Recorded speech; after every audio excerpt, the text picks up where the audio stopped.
So today we have a 2017 Chevy Silverado 1500 with a 5.3. The customer concern is it cranks but will not start. The customer has already replaced the fuel pump and fuel pump module. They believe the crank no start is due to a lack of fuel pressure. Let's go ahead and try and confirm the customer complaint.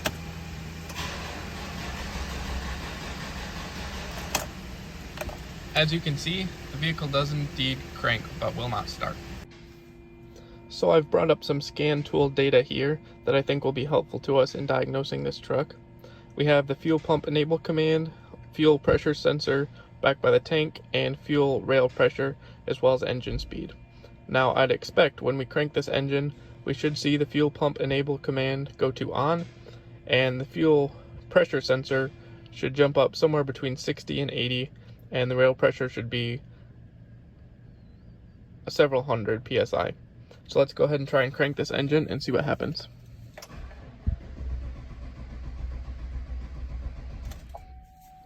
As you can see there, the PCM was attempting to enable the fuel pump.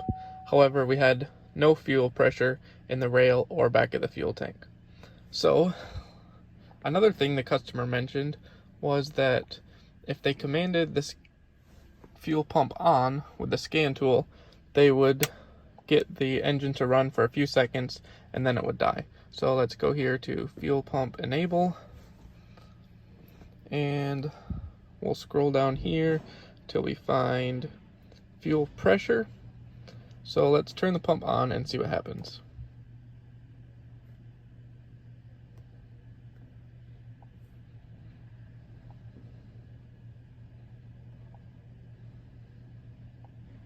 And nothing. Now previously I was able to get 1 or 2 psi out of this system, and the engine would crank and run for a minute and then run out of fuel and die. So it seems like there's an issue with the fueling system. Let's move on and see what else we can find. So the fact that we were at least able to build a few psi makes me think that the system is at least partially working. But it made me wonder if there was a power and ground issue back here. So, as you can see, I have back probed the main power wire to the fuel pump control module. And if you look at my voltmeter here, we have only 8 volts here. Now, I also have a test light. So, I'd like to connect this. As you can see, it does not light. And if you watch my voltmeter,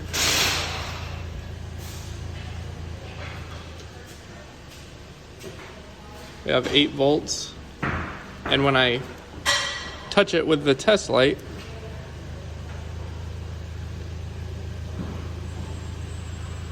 it drops down to 0. So I believe that we have a corroded wire from the fuse box to this fuel pump control module. So next I went to the fuse box and verified that the fuse was intact and load tested that, and it was able to light a test light. So the fuse is good. There is an issue between the fuse box and the fuel pump control module. So next I took this wire and ran it all the way back along the frame to this terminal right here. And now I can apply power directly to the fuel pump control module. So next I'm going to take my test light from here and go along this harness that goes up over the fuel tank along the frame rail and start testing at points along this wire and see if I can find where the open circuit is. So some good advice I once heard is to cut the system in half and start your testing there. So halfway on this truck would be roughly underneath the passenger door. So came down here and opened up the harness, and we're currently feeding power to this wire from the fuel pump control module forward. And you can see when I poke into this wire, we light this test light. So the broken wire is farther forward on this truck.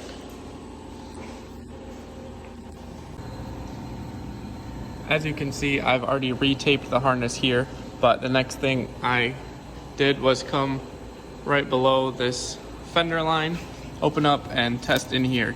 I tested and there was no power at the wire at this point.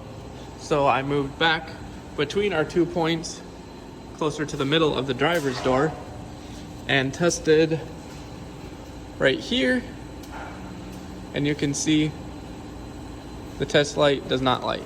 If I test it on a good power wire here, it does light. If I test it here, it does not light up. So I knew the wiring issue had to be between here and here. So the next thing to do was just start cutting open the harness and see what we could find. And I cut back just a couple inches from my test point, and if you look right here, you can see all green and nasty. So that right there is the issue that was causing the fuel pump not to turn on and the crank no start. Now, we currently have our power wire hooked up from the battery to the fuel pump control module. So let's see if we can confirm if this vehicle will now start. So we have our jumper wire connected, bypassing the broken wire. And as you can already see, we have 43 PSI in the rail. So this system is already building more pressure than it was before. Let's go ahead and crank this vehicle and see what happens. Now we have right around 60 PSI on the low side and 1700 on the high side. As you can see, this vehicle is starting and running. So we can confidently say that once we fix this broken wire, the vehicle will be able to be driven normally again. So you can see I've repaired this wire with a couple heat shrink connectors, and I had to add in a new piece of wire due to how corroded the wire was. I also inspected the rest of these wires and did not see any corrosion or damage to any of the rest of them, so we should be good. So I went through, taped back up the harness, and any spots where I had poked the wires, I fixed that with some liquid electrical tape, put all the sheathing back on, taped it up, clipped it back into its proper spots, and so everything should be good now. I have the live data pulled up, the same live data that we had when we started. So let's fire it up and see what happens.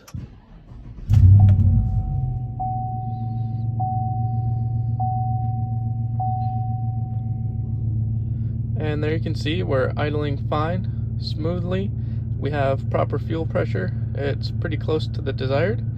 And there's no warning lights or anything on the dash. So that's a fix.